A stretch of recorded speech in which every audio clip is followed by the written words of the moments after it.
On today's show, the Nets finally get on the board at the trade deadline, swinging a deal with the Raptors, and Cam Thomas's Brooklyn tenure appears to be coming to a close. I'll dive into both those developments on today's episode of Locked On Nets.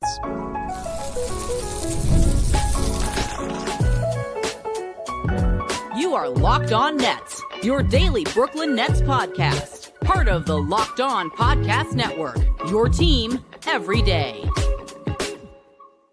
Welcome in to Locked On Nets right here on the Locked On Podcast Network. Now the number one sports podcast network. It's your team, the Brooklyn Nets, every single day. I'm your host, Erik Slater, Brooklyn Nets beat reporter for ClutchPoints.com.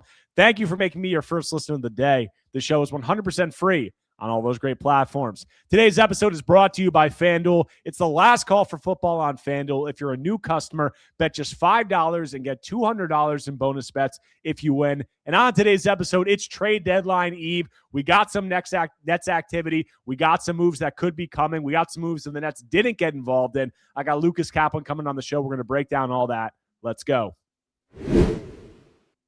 All right, got Lucas Kaplan on the show now of Nets Daily. And Lucas, it is trade deadline eve, and the Nets finally got on the board. The Nets fans have been clamoring for a trade.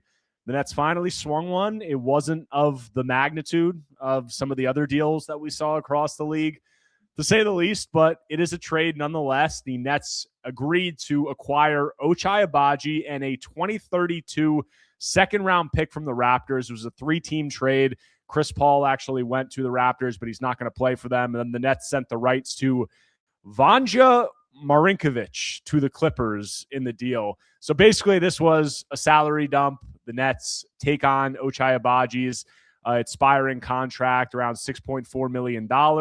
They get a 2032 second-round pick from the Raptors. And look, this is something that we've seen the Nets do plenty of. We heard much about their cap space going into this offseason. They've swung numerous salary dump trades, from the very notable Michael Porter Jr. getting an unprotected 2032 Nuggets first-round pick. They picked up Drake Powell, obviously, from the Hawks in return for taking on Terrence Mann's salary. They also got a second-round pick along Haywood Highsmith. Now they continue to kind of keep that, pick assets churning, and they get another second-rounder, and they also get a player in Agbaji who I'm not going to discount the fact that, maybe he could be something. Like, we don't know. But after this trade, the Nets have an NBA best 21 second-round picks over the next 7 years. They also have an NBA high 13 first-round picks. So not the most notable deal, but it was the Nets utilizing their cap space to get another asset. And who knows, maybe Agbaji can turn into something. But how are you feeling? What are you feeling about this deal? What do you think the exchange rate of second-round picks to first-round picks is? Do you think it's like, your average second-round pick to an average first-round pick? You think it's like 15-1? I was going to say something in that range. Maybe, I don't know. Maybe we're talking like late first-round picks to good second-round picks. Who knows? I mean, unprotected 2032 Raptors second-round pick. Hey, maybe it's the 31st pick in the draft. Who knows? It's funny that Kansas produced like three kind of, how do I say this nicely? Three NPC wings in the last few years, and the Nets now roster both of the guys that aren't really good, and Christian Brown is the other one. Seems like he'll be, pretty good player in the league. No offense to Jalen Wilson and Ochai Agbaji. But yeah, Ochai brings, like the vague outlines of a 3-and-D wing. Probably would have made more money in 2017 than in 2026, but he's had good moments. He's had productive moments. Like Jalen Wilson, he plays hard and at his best crashes the offensive glass. He has slightly more athleticism around the rim, which is, again, a low bar. Probably, if he's going to shoot this many threes, you don't want him to be a career, 33% shooter. Again, kind of reminds you of Jalen Wilson, but hey, getting a second for just a free second that's way down the line for a contract that expires this year, I think that's about what we expected the Nets to get involved in, right, this deadline, at the very least, right? Yeah, and you say, they obviously, the crown jewel of the salary dump trades that they've made recently, Obviously, MPJ has turned into an asset, but that unprotected 2032 Nuggets pick. But they also got a distant, I don't remember if it was, 20, I think it was also 2032, 2031 or 2032 second round pick from the Heat. That was unprotected. You get this 2032 second from the Raptors. And look, like everyone wants to sneer at second round picks and say they're not anything. Like a lot of the time, most of the time, that's true. But when you get distant unprotected seconds, like who knows, they can be in the 30 to 35 range. And that is valuable. And we still do see second round picks used as currency. Like you see second round picks can be used to get off other contracts like the Raptors just did. They're also, used as like throw-ins and trades, and maybe they can turn into something. So I don't hate getting a distant unprotected second round pick from a Raptors team that, like, who knows where they're going to be at that point. And then, on Agbaji, I mean, it seems like obviously he was just the, salary dump in this deal. Like it was much less the Nets targeting him and much more them saying like, who can we take on? But look, there were opportunities to take on other players. Like you look around the league, like, Lonzo Ball, Tyus Jones, like there are other guys who got salary dumped, and the Nets did choose to take on Agbaji. I mean, I know he's making less money than those guys, but it's not out of the realm of possibilities that maybe they like something from him as a player. I mean, if anything else, like they got a little bit more athletic in this trade. I mean, Lucas has been clamoring for them to get some like forceful athletes. Not that Agbaji's like tearing down the rims or anything, but like, compared to a guy like, Jalen Wilson or Tyrese Martin or these other guys that are at the end of the Nets bench, a little something. And like, it must be said that last season he had a career best season. He averaged 10.4 points, 3.8 rebounds, 1.5 assists, 50, 40, 71 shooting splits. So we had a good year last year, and then it's kind of fallen off a cliff this year, and he's, been relegated pretty much out of the Raptors rotation for extended stretches. But last season did kind of seem like it was an outlier season in terms of the three-point shooting. I mean, he was near 40% on like decent volume, and this year it's just completely cratered. But, if from what you have watched of Agbaji, Lucas, what have you seen from him in, going from last year, the production that he did have, to this year where he's kind of battling to even get into the Raptors rotation? Yeah, I mean, I think it just seems like he is getting these really sparse minutes, and, he's not shooting as well, and then therefore he gets relegated, and then therefore he loses confidence, and then he doesn't shoot as well. So it's this positive feedback loop where things just aren't going his way. But if you're, like you said, it's not out of the realm of possibility that some front office member, some shooting guru, some Nets assistant coach said, hey, we actually think this 40% three-point season that he turned in last year has a lot of like some forward-facing potential, and we think we can work on that. And, what if he comes in and he is just great in the building? What if he's just great with the coaching staff? And what if the Nets need a 10th guy next year for a serious team that is an upgrade from Jalen Wilson, Tyrese Martin? And they have this great pre-existing relationship with Agbaji, and he comes back on like a vet minimum. I don't know if he can't get more than that. I mean, I doubt it, but again, I don't really know.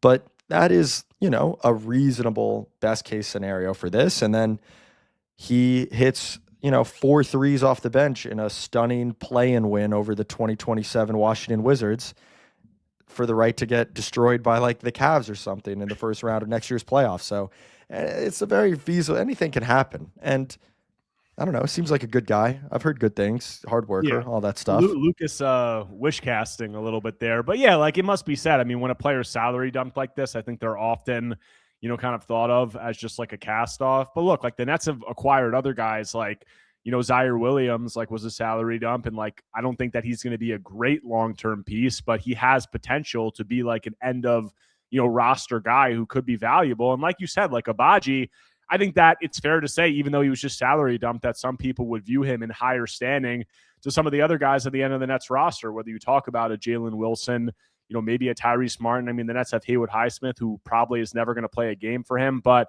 yeah, like there is a chance that, Agbaji has an $8.9 million qualifying offer this season. If the Nets extended that to him, he'd be a restricted free agent. I would say that that's highly unlikely and that he's going to be an unrestricted free agent. But if they get him in the building and they can pitch him on a vision and say, like, look, we're a rebuilding team. You could be here. You could be something here.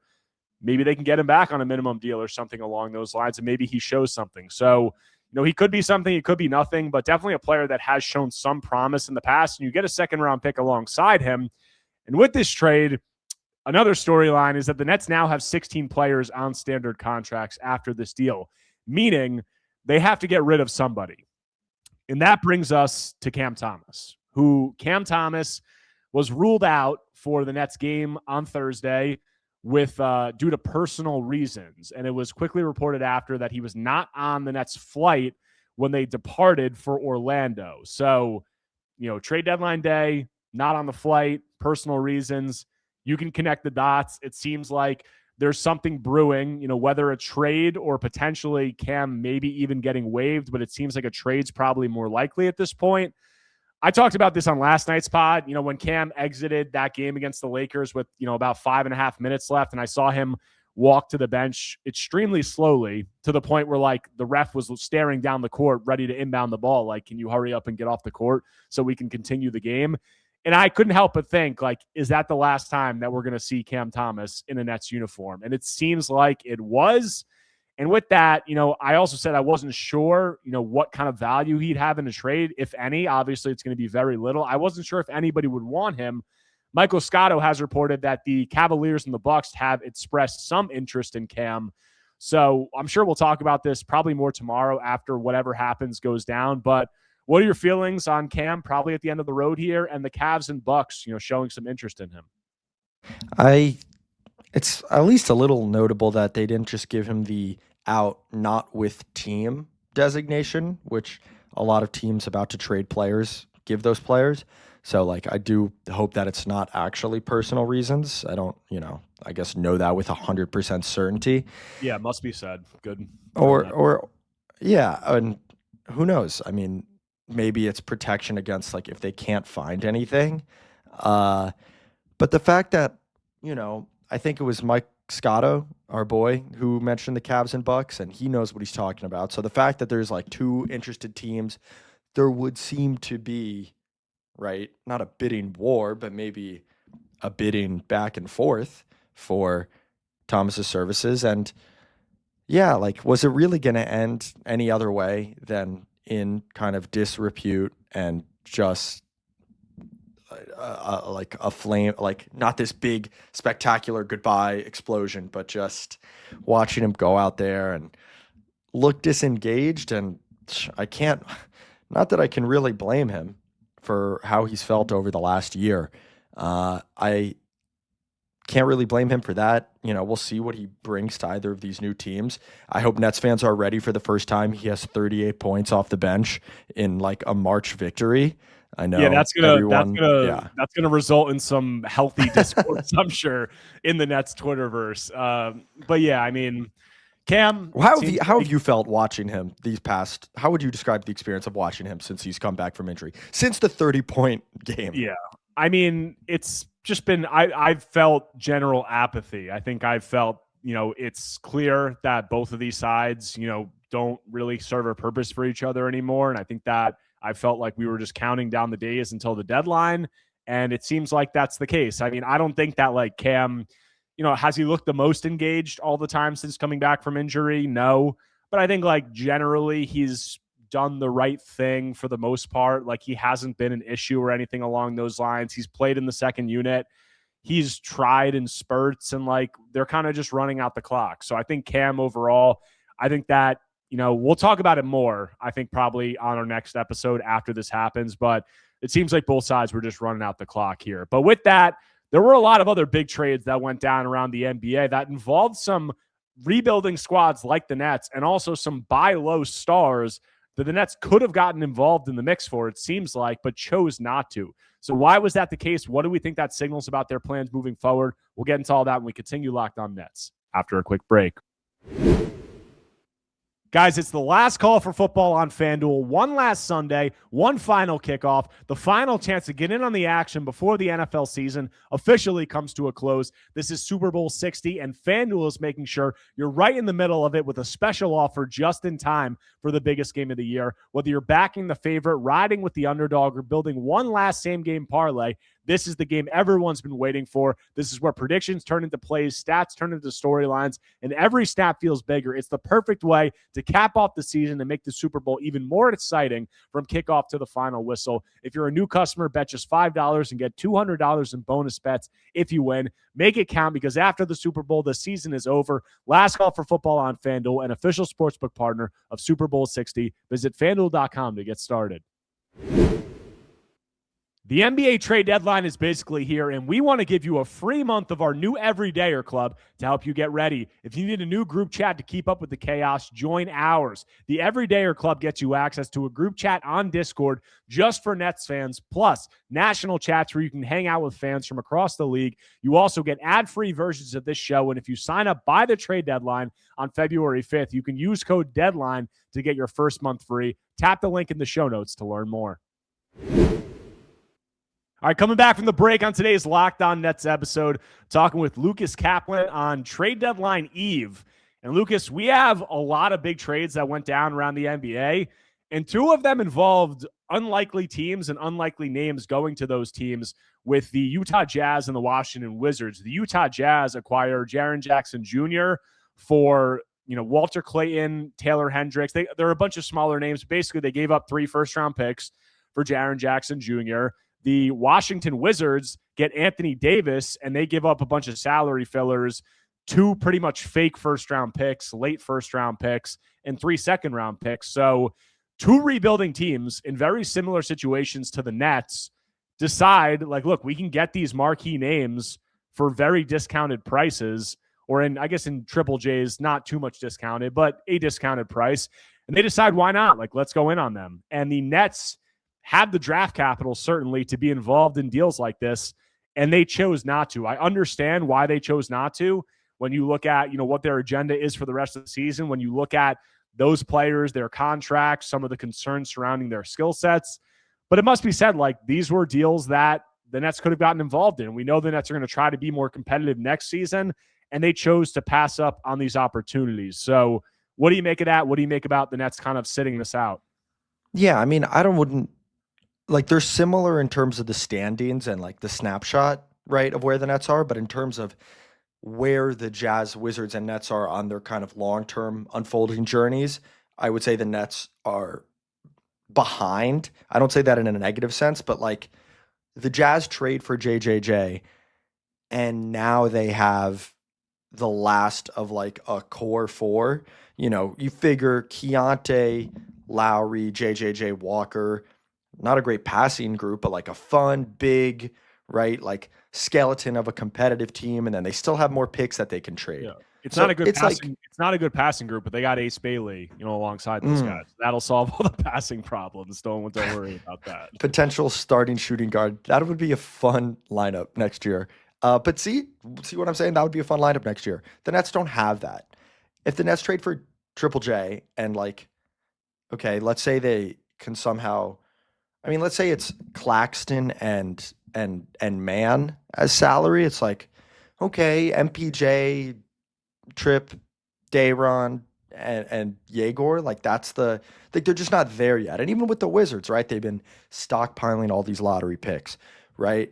Keshawn George and Trae Young in the backcourt. I don't know. I'm not super tapped in with how all of their young guys are doing, but SAR and AD, that's a thing, and then you can see where it goes from there. Their war chest isn't empty. They didn't trade any picks for Trae Young.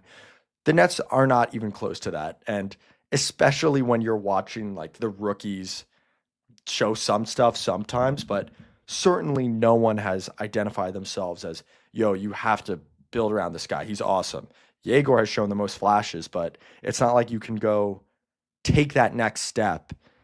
It's, Triple J on this team would just be like John Travolta in Pulp Fiction, looking around, he gets to Utah, he has guys around him. So I think it makes a lot of sense. And I think though they're at the same point in the standings, they're not exactly the same situation, especially with the Nets having this pick in June, Yeah. And I would also say that I think that, the Jazz and the Washington Wizards are going to find ways not to play some of those guys and mess up their picks. So, but point taken, like those teams have been tanking for much longer than the Nets. Like they're at a different point in their rebuild process. I would counter a little bit and say, like, we have heard all this about the Nets trying to be competitive next season. Like you say, who is the core? Like the Nets could bring in guys this offseason alongside those guys. Like it could be the first of a sequence of moves. Not saying that I think they should have done that, but just like playing devil's advocate of them, you know, they're going to try to be better this next year.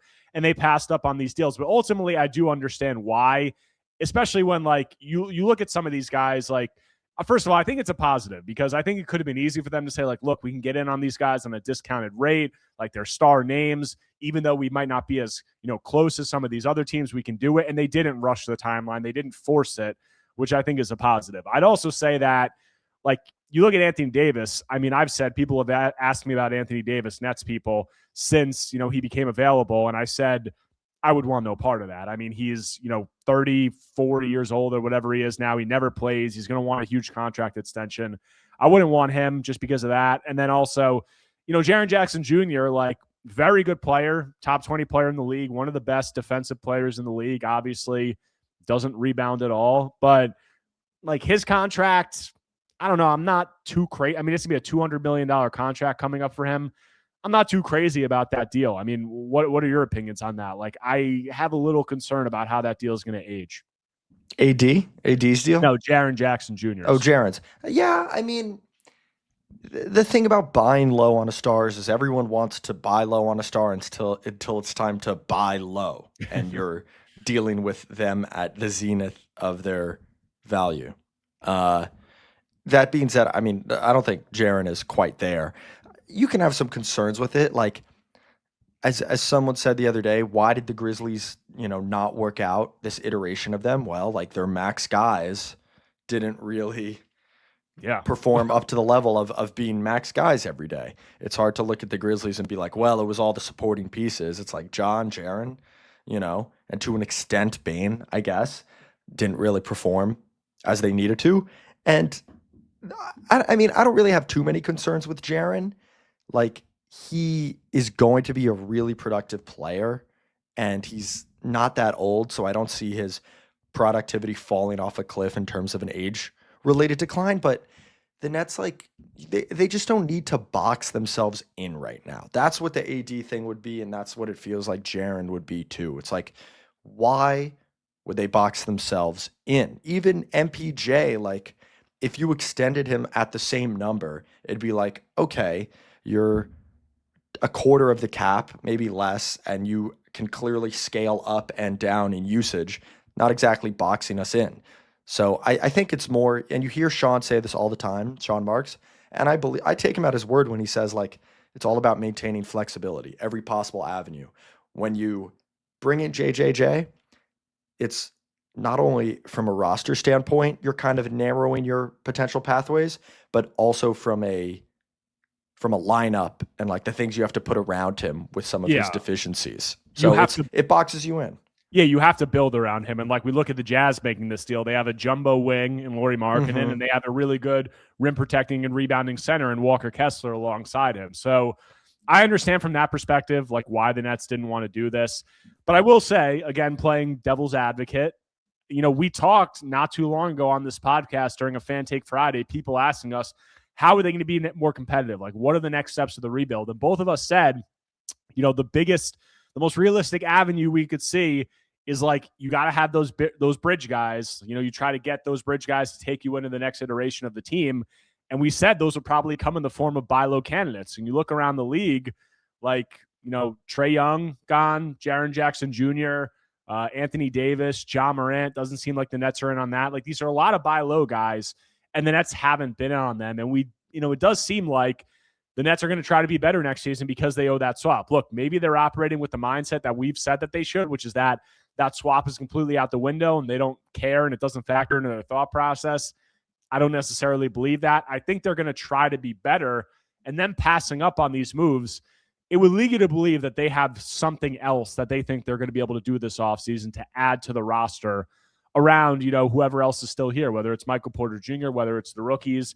We'll see. And I also think it says something about them not trying to fast track it and maybe taking a little bit more of a patient and correct approach as opposed to how they have in the past. So, and go ahead. it's also just, Sean, it's always the deadline. It's always summer moves. It's always big draft time moves, unless, the hand is forced, like with Kyrie, Katie, James getting out of here. But it's typically around that draft time. So I think they'll do stuff bigger in the summer. I don't know if it'll be like buying low on a star type of name, but that's also something to remember. Definitely. And we had a lot of trades involving, like the two that we just outlined. We had another big deal between the Los Angeles Clippers and the Cleveland Cavaliers, featuring an old Nets favorite. But, what do we think about all those deals? What do we think about some of what's going on around the NBA? How is that going to change the landscape of the league for the rest of the season and moving forward? We'll get into all that when we close out Locked On Nets after a quick break. Guys, new year, new systems. This is the time when a lot of us look at the messier parts of how we run our business and think there has to be a better way. And there is. Streamlining your communications is one of the quickest upgrades you can make. That's why today's episode is brought to you by Quo, spelled Quo, the smarter way to run your business communications, because when your team is reachable, organized, and communicating in one place, you're not just working cleaner, you're creating more opportunities to connect with customers. Guys, I love how simple Quo makes everything. Your whole team can call and text from one shared business number, so nothing gets missed. Everyone sees the full conversation thread, which makes replies faster and more personal, and it works right from your phone or computer, and you can even keep your existing number. It's no surprise Quo is the #1 ranked business phone system on G2, trusted by more than 90,000 businesses, from solo operators to growing teams. Make this the year where no opportunity and no customer slips away. Try Quo for free, plus get 20% off your first 6 months when you go to quo.com/LockedOnNBA. That's QUO.com/LockedOnNBA. Quo, no missed calls, no missed customers. Guys, there's nothing like being in an NBA arena, the crowd, the energy, the moment. Getting tickets, though, that part hasn't always been so simple. That's why Game Time has become the go-to app for scoring tickets fast without the hassle. It puts the advantage back where it belongs, with the fans. You can pull up the Game Time app, pick an upcoming game, and you'll have tickets locked in within minutes. You'll love seeing the all-in price up front, no surprise fees at checkout.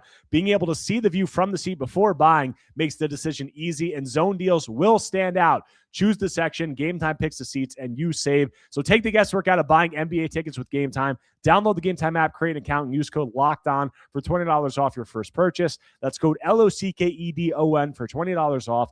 Download the Game Time app today. And remember, it's gametime.co, not .com.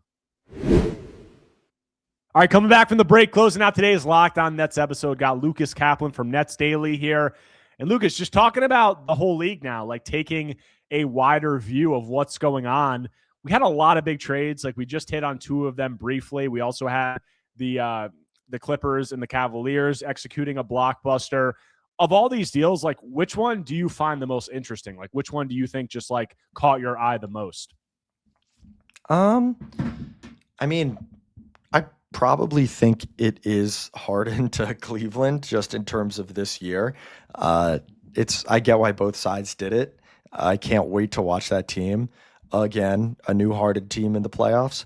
I think the more like cool, weird, interesting one, giving the benefit of the doubt, is JJJ to Utah. Like, I just think I want to see it next year. And like you said, yeah, they're going to keep tanking, whatever. Like, bro, if they get Darren Peterson, I mean, even, Ace Bailey's been having some good games.